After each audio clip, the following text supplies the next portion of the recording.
বাড়িতে আমার এক বাচ্চা আছে, হ্যাঁ গেছে কইছে। কি কইছে? কইছে কাকু গাছ বইয়া দিছে, ফাঁসি দিয়ে বইয়া দিছে। আমি বাড়ির থেকে আইসি, আইসা দিয়ে এদিকে কেউ নাই। এই দোকানটা তাই কইছে কাল কাকু কইতারি না যাও। আমি তো কাকু বলে দোকানে ফাঁসি দিয়েছে, দোকানে ফাঁসি দিয়ে কইতারি না। তো তাই নিয়ে লুকা আইসে। কোনখানে বাড়ি তাই? রঘুনাথ তাহলে কি এর কাজ করতো? সাইকেল মুখের কাছে কোনখানে দোকান? বাজারে।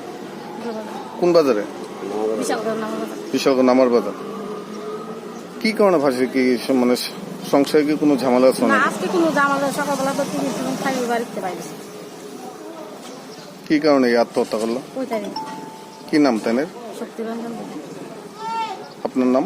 সাবিত্রী তাজমহল। তার বাড়ি কোনখানে? রঘুনাথ। আয়া কি দেখছেন আপনারা? হ্যাঁ, দড়ি ঝুলে দিছে। তাই কি এর কাজ করতো? হ্যাঁ, কোন জায়গার বাড়ি? রঘুনাথপুর। কি নাম তাই? শক্তিরঞ্জন ভৌমিক। হ্যাঁ, শক্তিরঞ্জন ভৌমিক। ঘটনাস্থল পুলিশ আইসি না এখন? আইসে না।